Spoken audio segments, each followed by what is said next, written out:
Okay, lecture number 2. The focus question is, what do I need to know to improve my students' writing?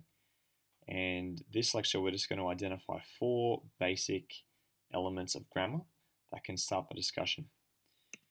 Before we start, I think we all acknowledge that talking about grammar can be a bit overwhelming at times, especially if we haven't grown up or had a lot of teaching in grammar through high school or university.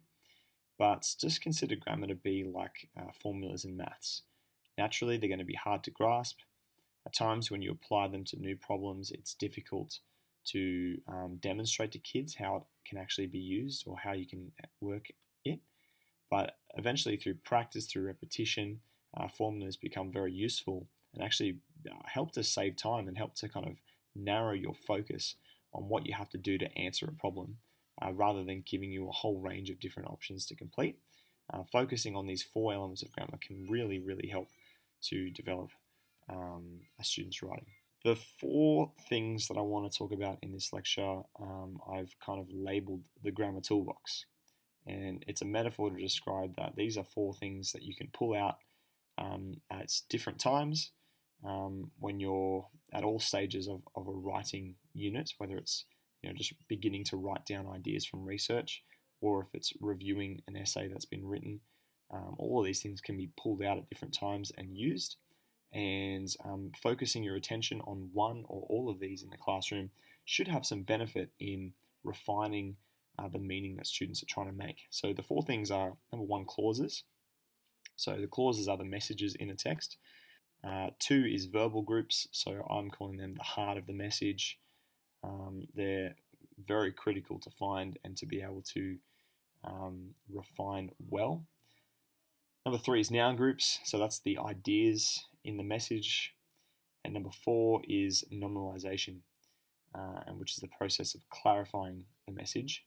But let's define what each of these 4 things mean. So clauses, you've probably seen this word before. It's commonly taught in primary school. Not actually really focused on that much in a high school curriculum because it's kind of assumed that students know what clauses are. So I've got a sentence here on the slide. It says, Jeff loves swimming and he always goes to the pool. Now, this is a sentence, but it's split into 2 clauses.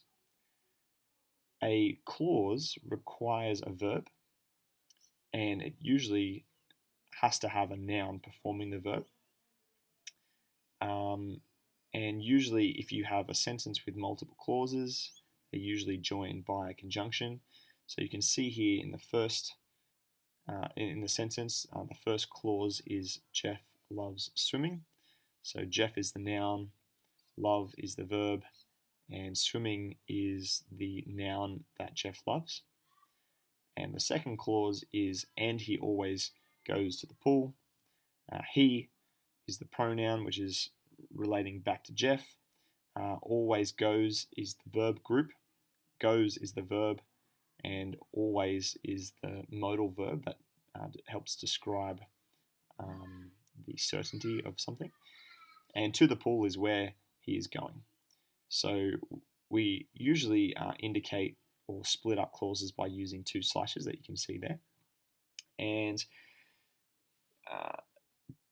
beginning to separate sentences into clauses will help you identify if students are correctly using verbs and that the nouns and verbs are in agreement with each other. But basically at this point, all I want you to know is what a clause is and how to identify them.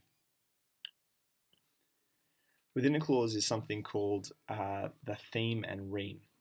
And so the first part of a clause is called the theme, and any part following it after that, including the verb, is called the ream. Now you may have heard this in different terms such as the topic and comment of the clause or the given and new information. But essentially why this is important is in English, whatever we put in theme position, as in the initial position of the clause, is usually the part that is emphasized. So in this case, these 2 sentences, we have 2 different emphasis. We've got the police officer in the first one and the angry writer in the second one. The verb's exactly the same. the intended meaning when you slowly read through it is exactly the same. But often, whatever you put in theme position is more emphasized than what's in ream position. So you'll see sometimes, often when we maybe write our own incident reports of things that happen in the classroom, we may put the offending student in theme position and the victim or even ourselves in the ream position, because we are attempting subliminally to emphasize what is in theme position. So at this stage, you don't need to know too much more about that, but as long as you're able to identify what theme and what ream is, that will be fine. Okay, so you can practice by pausing now. Just a few sentences. You might just want to write these down and try and identify the clauses by finding the verb first, finding the noun, so the person doing the verb, and then splitting up the sentences with 2 slashes. Hint, if you find a conjunction, it can often mean that there is a new clause that starts. So pause it and I'll flick the answers over.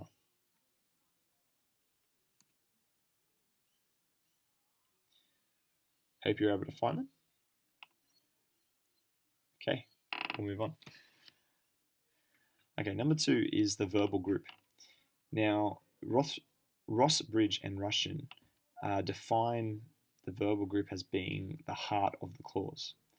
And you know with yourself that getting a heart check and ensuring that the heart is right is critical for life. And the same is true with a clause.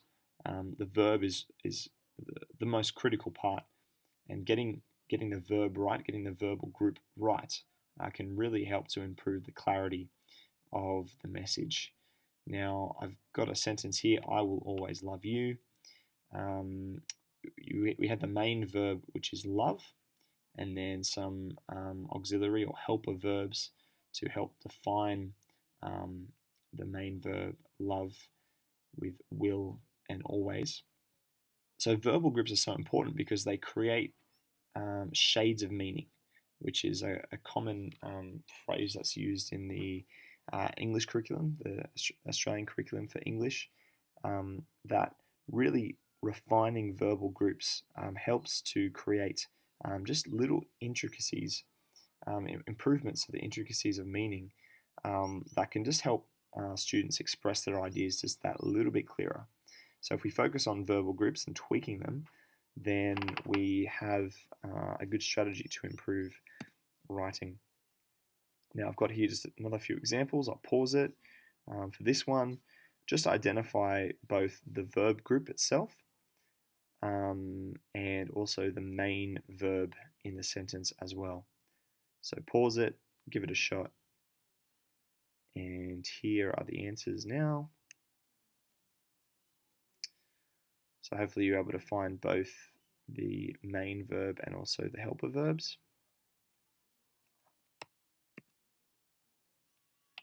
Number 3 for the Grammar Toolbox is the noun group.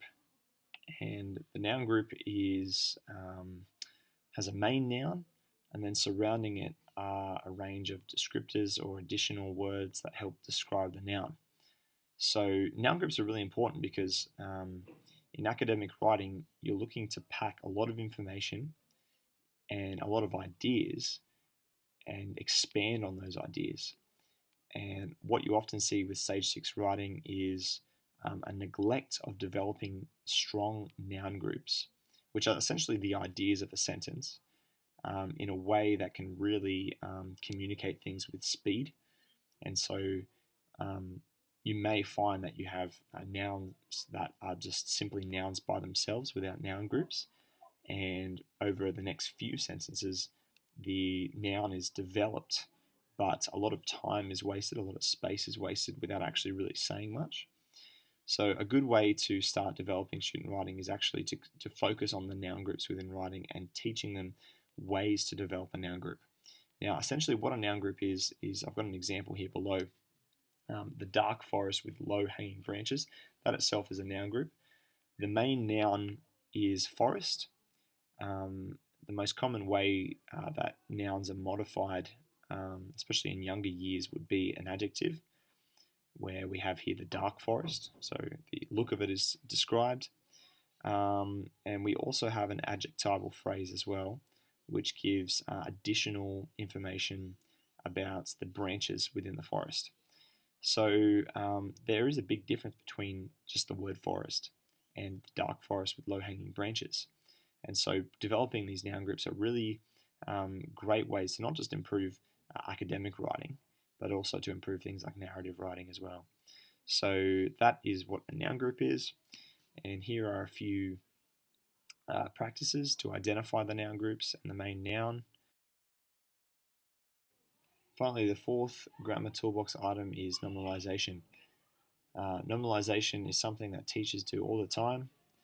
It's something that you probably do automatically when you write essays and you don't even realize it. I certainly do. But it's basically turning verbs into nouns. And so the process kind of works like this. So we've got the verbs here, provide and educate. And their noun versions are provision and education.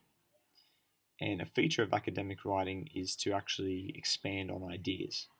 So converting verbs into nouns condenses information into smaller clauses, because the less verbs you have, the bigger your clauses become, because presumably those verbs are being converted into nouns, which are ideas.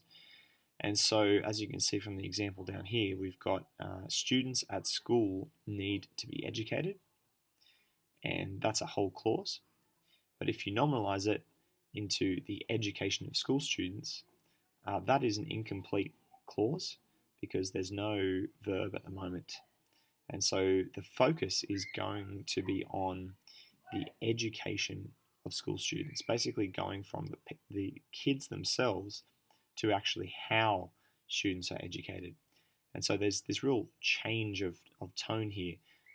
The clause, the original clause, students at school need to be educated, kind of sounds like it's an opinion, whereas the noun group, the education of school students, kind of sounds like it's in an academic text and it's talking about pedagogy, or it's talking about how education has changed over the years. And so there's this feeling that it's talking about ideas more so than it is talking about an observation. So basically, nominalization helps to condense larger, longer sentences, usually less lexically dense sentences, into more lexically dense sentences, because noun groups kind of expand and become a little bit bigger. So that's the basics of nominalization. Here are some examples of just converting the verbs into noun forms, so give it a go. And here are some sentences or some clauses that you could have a go at converting into noun groups yourself. Okay, and that's it for the Grammar Toolbox. So, what do you need to know? Well, teachers need to know the basics of grammar to be able to create a common language to discuss writing with students. And starting with those 4 elements, clauses, verb groups, noun groups, and nominalization are a good way to start the discussion. So those are the 4. Hopefully you've got a real basic understanding of what it means and how to identify it. Some sentences will be more complex than others, but what we're looking to do here is start discussing grammar in the classroom, and focusing on verb groups and noun groups are a great way to start that discussion. And hopefully by identifying and deconstructing clauses for their verb groups and noun groups, you'll be able to help them kind of play with their language choices a bit more and further clarify what they're actually trying to say through using grammar as the first step. So that's lecture number 2. Hope you got something from it.